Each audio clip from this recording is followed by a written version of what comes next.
Hi everyone, I'm Mrs Clark. I'm an English teacher here at Waterfront UTC, and today's lesson we are going to be looking at Inspector Goole, but more specifically we're going to be focusing on the inspector. So we've got two learning objectives for today. So our first one is to understand the requirements of the GCSE English Literature exam and how to approach the exam question. And our second learning objective is to analyse how Priestley uses language, structure and form to present a character in drama. Now, one of our key words today is omniscient, okay? And for any of you that are unsure what that word means, it is knowing everything, okay? So a third person, omniscient narrator. So if we think about the inspector, he most definitely knows everything. Okay, so it's been a while since we have been a lesson or done a lesson on Inspector Goole. So I've just given you a few questions that I'd like you just to have a think about, which is going to really recap over what we've done over the past lessons and get your brains in gear again, getting you to think about what we already know. Okay, so last lesson, I know it seems a while ago now, but let's cast our minds back to last lesson. So we have a quote at the top here which says, the Titanic, unsinkable, absolutely unsinkable. So your first task is, who says this? What does the Titanic symbolise? And how does Priestley use dramatic irony? It's your first task. Now we're going to cast our minds back 2 weeks ago. Now I know this seems even further away. The inspector's name leads us to question whether he actually exists. How? We're then going to jump to 3 weeks ago. Okay, so we're really pulling back now on that prior knowledge. And all you need to do here is to fill in the blanks, okay? So Mr. Berlin, heavy looking, rather blank. Mrs. Berlin, a rather blank woman. Sheila, very blank with life. Gerald, the easy blank man about town. And lastly, Eric, half shy, half blank. And then we're going further back here. So this is the kind of information that we would have looked at right at the beginning when we're learning Inspector Goole. So when was the play written? When was the play set? Now, two very, very different dates that you should know off by heart. And what political idea did J.B. Priestley believe in? Okay, so what I'd like you to do is to pause the clip now. You've got 10 minutes to have a go at answering these questions.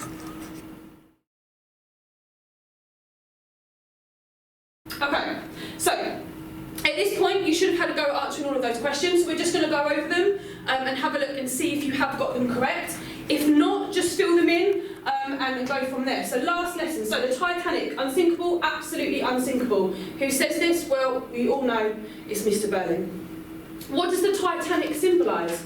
It symbolises the progression. How does Priestley use dramatic irony? So the audience, including Priestley's in 1945, knew that the Titanic did in fact sink, so it makes Mr. Berlin seem foolish. And this is exactly what Priestley wanted.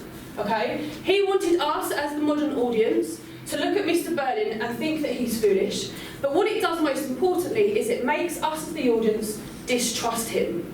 So anything that he now further says throughout this play, we automatically dismiss and we don't believe in at all.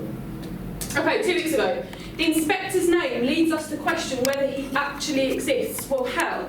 So the word Goole suggests that his mysterious quality, being a pun on the word ghoul, he is merely a ghost. Someone whose very existence has come out as a result of Eva Smith's death, possibly. Okay, 3 weeks ago. So this was a section where you just needed to fill in the blanks. So Mr. Berlin, heavy looking, rather pretentious was our key word there. Mrs. Berlin, a rather cold woman, so our key word there was cold. Sheila, she is very pleased with life, our key word being pleased. Gerald, the easy, well-bred man about town, our key word there is well-bred. And Eric is half shy, half assertive, which is our key word. There, okay, even further back then, so this is our knowledge that we would have learned right at the very beginning of the term. So, when was the play written? 1945. When was the play set? It was set in 1912. Now these two dates are very, very important that you know and that you understand and you can tell the difference between the two. What political idea did J.B. Priestley believe in? Well, of course, it was socialism. Okay? Fantastic. Fantastic. So we're going to just do a quick nothing new just review on the inspector because that is our main focus of the lesson. So what I'd like you to do is list as many adjectives that best describe the inspector. And I've put here, be ambitious. Okay, I don't want you using boring basic words, okay, because we can all do better than that. And then your extension on this task here is, can you remember any quotes to link with your adjective? So if you can think of an adjective that best describes him, now go back through the extract and see if you can find some quotes that back up what you're saying. Again, this task here, 3 minutes. So pause this clip here, get down as much information, as many adjectives as you can to best describe the inspector.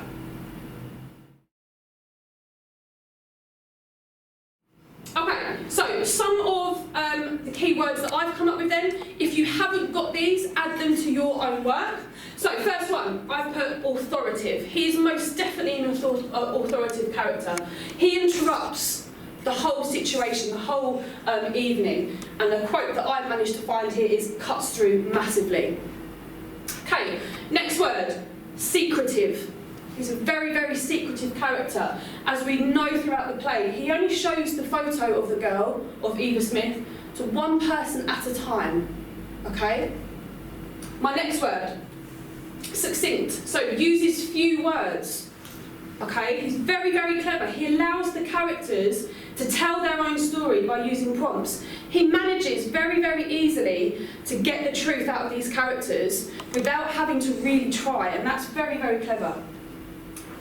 Next word, omniscient. He seems to know everything. That's back to our key word for the lesson today. I'm going to be using this word as we go out through the rest of the lesson. And lastly, catalyst. He drives the investigation in the direction he wants, which of course, as we know, is socialism. Everyone should be helping each other, and that's very much what this inspector believed in. And linking back to J.B. Priestley's views, he believed that everyone has a duty to look after each other, which, as we know, the Berlin family most definitely do not do. Okay, so we're going to be looking at an exam question today. Okay, so you are advised to spend about 45 minutes on this question. You should use the extract below and your knowledge of the whole play to answer this question. So what type of exam question could you get? So, write about a character or a theme. That would be your types of questions. And the way that they or it is presented in this extract and the whole play. And I've highlighted these two things here. You will be given an extract, but you must talk about the whole play as well. Okay, so in your response you should refer to the extract and the play as a whole. Again, I'm mentioning this a lot because it's absolutely crucial that you do speak about the whole play. Show your understanding of characters and events in the play. Now, this question is worth a total of 40 marks. However, 5 of those marks are allocated for your accuracy in spelling, punctuation, and the use of vocabulary and sentence structures. Now, the use of vocabulary, this is linking back to your nothing new, just review, when I said to you about thinking about those adjectives. We don't want to be using these basic, boring words because 5 easy marks is just down to the vocabulary that you use, so it's really, really crucial. Now, some of you might think, oh, it's only 5 marks, I don't need to really worry about that, but that could be the difference between you passing or not. Okay, so it is incredibly crucial. Okay, so let's have a look at the question we are going to focus on today. So, and Inspector Goole, you advised to spend 45 minutes, as I've already said to you. Now, this is absolutely crucial. Why is it so crucial? So, timing is important. Pay attention to the advice on how long to spend on this question. The worst thing that you want to do is get to this section and not have enough time to answer it. Now, going back from the mocks that you've just done, a lot of you I have seen have written on there, run out of time. Okay? Now, that's the last thing that we need, because if you run out of time, you're not going to answer the question to a high enough standard. You should use the extracts below and your knowledge of the whole play. Now again, we mention this a lot, so why do we need to do this? So you must write about both extracts and the rest of the play. This requires you to quote from both. So you will be able to quote from the extracts that's in front of you, but to test your knowledge even further, you're going to have to link to the whole play. Okay, so our question is, write about the character of Inspector Goole and the way he is presented in an inspector's course. So, ensure you are focusing on the right aspect of the play. In this case for us, it is the Inspector Goole. So please be careful that you are really looking at the question and you're not going off and starting to talk about a different character or a different theme. You must always link back to that question. Show the examiner you've read the question, you understand it, and you're continuously linking back to that question.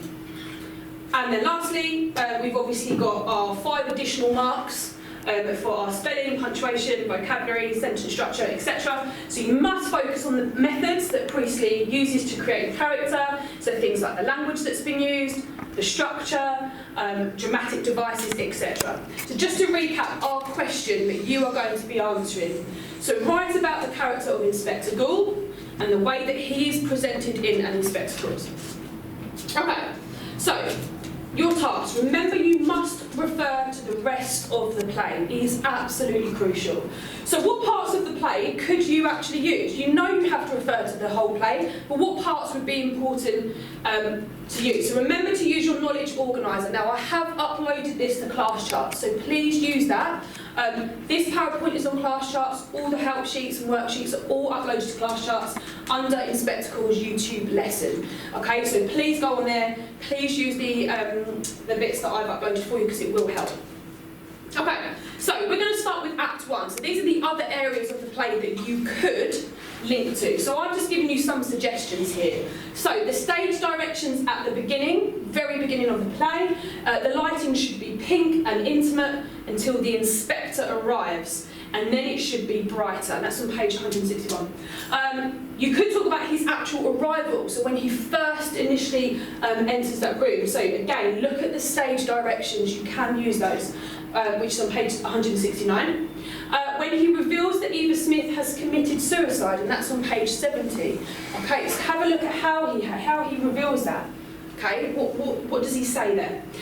When he interrogates Mr. Verling, which is on page 172, have a look at how he does that. He's very, very clever about how he goes about doing that.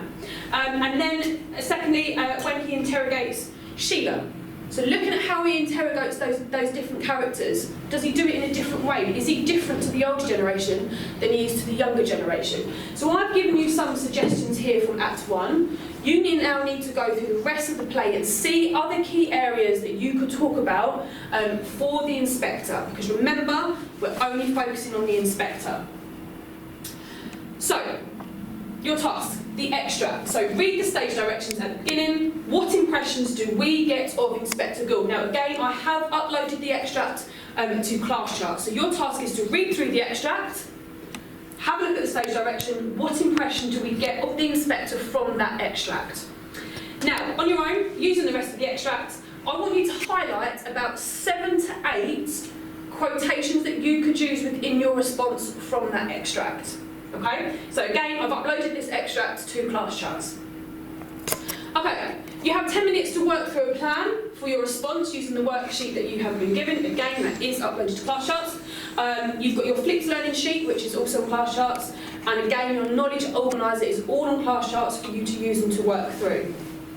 Okay, so let's have a think about how we can write up our analysis. Okay, so I've done a very, very brief analysis here. I just want you to have a think about what kind of standard you think this is. So, when the inspector is first introduced in Act 1, Priestley writes, "The inspector need not be a big man, but he creates at once an impression of massiveness, solidity and purposefulness.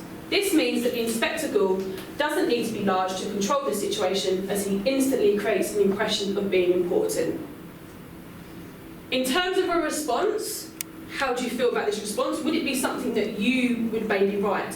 So what I've done here, I've given myself a www and an EBI. Okay, so I've said for my what went well, the response places the extract and selects a relevant detail about the character from the stage directions. It's quite basic. So how can I improve this very basic response? So the response lacks analysis of the evidence. Okay, I haven't really analysed the quote at all there. Instead, I'm just rephrasing the quotation. And as we know, that's not what we need to be doing. We do not just want to rephrase that quote because we are just completely wasting our time. Okay? Subject terminology is also needed to analyse Priestley's craft and discuss the impact on the audience. I haven't done any of that, so it's a very, very basic response, which is not what we need to be doing. So what does a proper response look like? So you can see here that I've colour-coded all of the aspects that we need to be hitting, okay? So I've used my keyword from the lesson, that is in red. Anything that you see in blue is a link to a theme. Anything that you see in purple is a point sentence to answer the question. Anything that you see in yellow is my subject terminology. Anything that you see in green is my direct reference from the extract, so my quotes, my evidence. Okay? Anything that you see in black, and this is my detailed analysis. Now this is what was lacking in the previous example.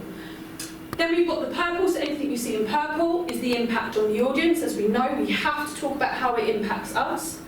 And then lastly, in slightly darker blue, is the link back to the question. I'm always showing the examiner that I know what the question was, and I'm continuously linking back to that. Now, this response is also on class charts, so please use it to help you. Don't copy it word for word because you are just letting yourselves down and you're wasting your own time here. But please use it to help you write your own response. And this, so far as it is, would be edging towards a grade 8 response.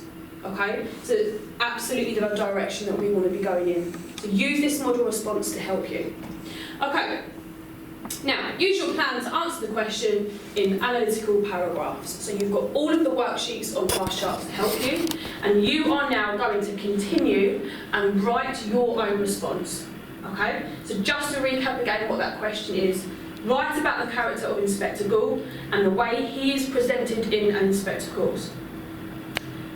Then, once you finish that, I want you to do a bit of self-assessment, okay? So I want you to go through and highlight the quotations that you have used, and using the feedback from the example that I gave myself, I want you to write yourself a detailed WW and an EBI for your answer in green pen. So I want you to have a read through, give yourself a what went well, and then give yourself an EBI. And lastly, once you have finished that, if you need any help or any advice, please email me. Okay? Once finished, please send your work over via email so that I can have a look, I can read through, I can give you some feedback, and I can send it straight back to you to do that feedback. My email address is here. Any problems at all, please just email me. Thank you, and I'll see you soon.